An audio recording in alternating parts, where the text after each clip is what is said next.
മുണ്ടക്കയിലും ചൂരൽമലയിലും തിരിച്ചറിയപ്പെടാനാകാത്ത വിധം ഉരുളെടുത്ത ജീവനുകൾക്ക് ഒരുമിച്ച് അന്ത്യവിശ്രമം. ഹാരിസൺ മലയാളം പ്ലാന്റേഷനിൽ കണ്ടെത്തിയ സ്ഥലത്ത് 8 മൃതദേഹം സംസ്കരിച്ചു. സർവ്വമത പ്രാർത്ഥനയ്ക്ക് ശേഷമാണ് 8 പേർക്കും നാട് വിട നൽകിയത്. വിശദാംശങ്ങളുമായി സജോ ദേവസി ഇപ്പോൾ ചേരുന്നുണ്ട്. സജോ, അങ്ങനെ 8 പേരുടെ സംസ്കാരം പൂർത്തിയായിരിക്കുകയാണല്ലോ. വിവരങ്ങൾ എന്തൊക്കെയാണ് സജോ? ഉന്മേഷ, വയനാട് ദുരന്തത്തിൽ മരിച്ചവരിൽ തിരിച്ചറിയാത്ത ആളുകൾ അവർ ഇപ്പോൾ ഒരു നമ്പർ മാത്രമാണ് കണക്ക് പുസ്തകങ്ങളിൽ എന്നതാണ്. 8 പേരുടെ സംസ്കാര ചടങ്ങുകളാണ് പുത്തുമലയിൽ സർക്കാർ ഹാരിസൺ മലയാളത്തിൽ നിന്ന് ഏറ്റെടുത്ത 64 സെന്റ് ഭൂമിയിൽ ആദ്യ ഘട്ടത്തിൽ ആ 8 പേരുടെയും മൃതദേഹങ്ങൾ ബഹുമതികളോടെ ഏറ്റവും ആദരപൂർവ്വം ഏറ്റവും നീതിയുക്തമായ രീതിയിൽ പൂർത്തീകരിക്കാൻ കഴിഞ്ഞിരിക്കുന്നു.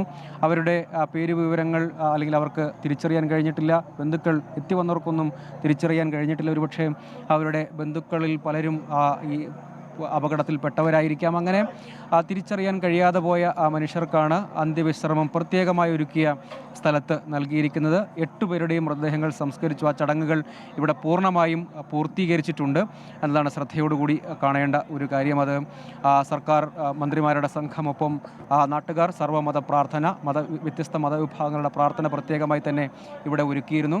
മേപ്പാടി CHCയിലായിരുന്നു മൃതദേഹം.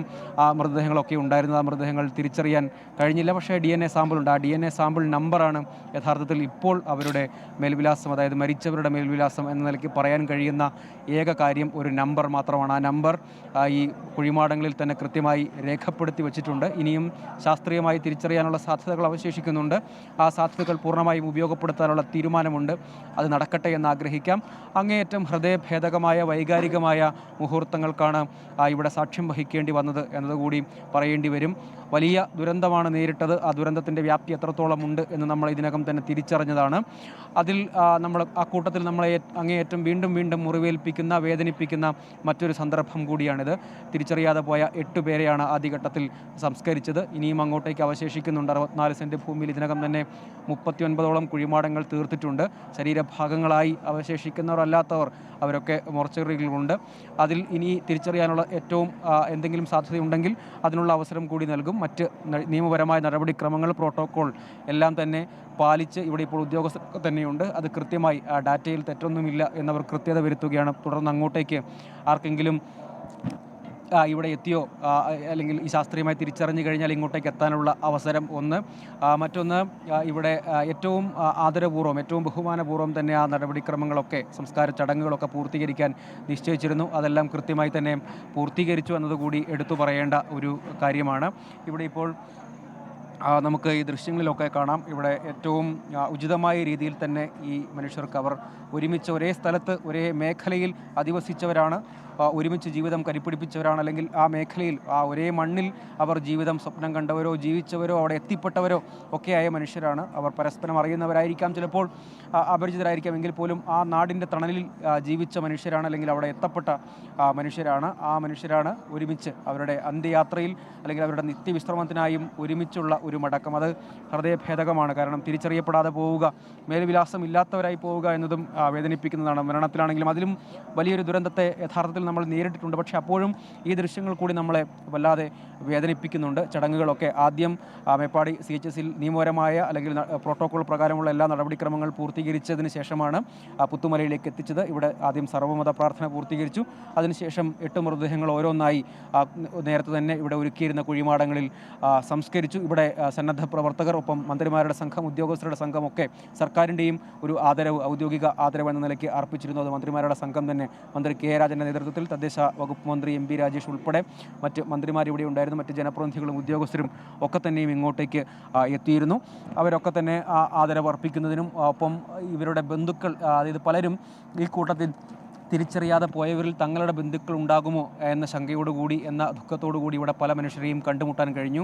അവരൊക്കെ പറഞ്ഞത് ഇവിടെ വന്നതിൻ്റെ കുറേയധികം ദൂരം ഇങ്ങോട്ടേക്ക് യാത്ര ചെയ്ത് പുത്തുമലയിലേക്ക് വന്നത്, മുൻപൊരു ദുരന്തമുണ്ടായ സ്ഥലമാണ്. ഇവിടുന്ന് ആളുകളൊക്കെ ഒഴിഞ്ഞുപോയൊരു മേഖല കൂടിയാണ്.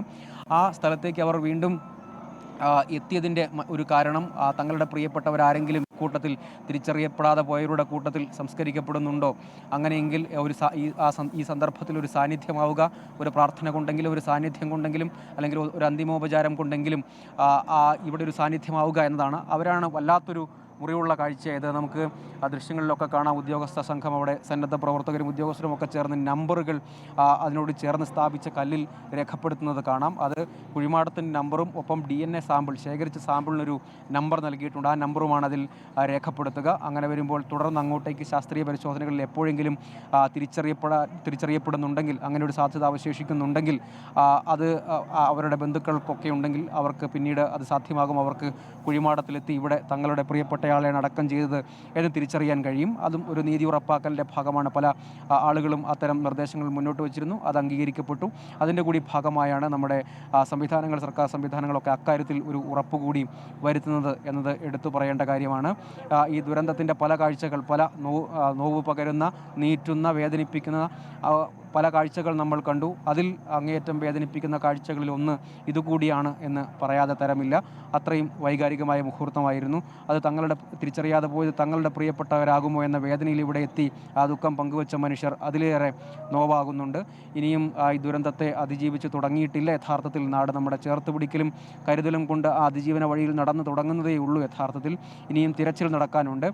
ചാലിയാറിൽ നിന്നടക്കം പലപ്പോഴായി മൃതദേഹ ഭാഗങ്ങൾ, ശരീരഭാഗങ്ങൾ ഉൾപ്പെടെ കണ്ടെടുക്കുന്നത് നാം കണ്ടു. ഒപ്പം മറ്റിടങ്ങളിൽ, വിവിധ ഇടങ്ങളിലായി പല ഭാഗങ്ങളിൽ നിന്നായി തിരച്ചിൽ നടക്കുന്നു. അതിൽ ഇതിൻ്റെ വ്യാപ്തി എത്രത്തോളമുണ്ട്, അല്ലെങ്കിൽ കൃത്യമായൊരു കണക്കുകളിലേക്ക് യഥാർത്ഥത്തിൽ എത്തിച്ചേരുക സങ്കീർണമാണെന്ന് ജില്ലാ ഭരണകൂടം തന്നെ വ്യക്തമാക്കിയതാണ്. അതായത് ആരെല്ലാമാണ് അതിൽ സാധ്യമായ രേഖകൾ, റവന്യൂ രേഖകൾ അല്ലെങ്കിൽ പഞ്ചായത്ത് രേഖകൾ, റേഷൻ. ശരിയാണ് സജു, അത്തരത്തിലുള്ള കണക്കെടുപ്പ്, കാണാതായവർക്കായുള്ള കണക്കെടുപ്പ് അത് ആരംഭിച്ച കാര്യം തദ്ദേശ വകുപ്പ് മന്ത്രി MP രാജേഷും നേരത്തെ വ്യക്തമാക്കിയിരുന്നു. സജു ദേവസ്യാണ് ഇപ്പോൾ വിശദാംശങ്ങൾ നൽകിയത്.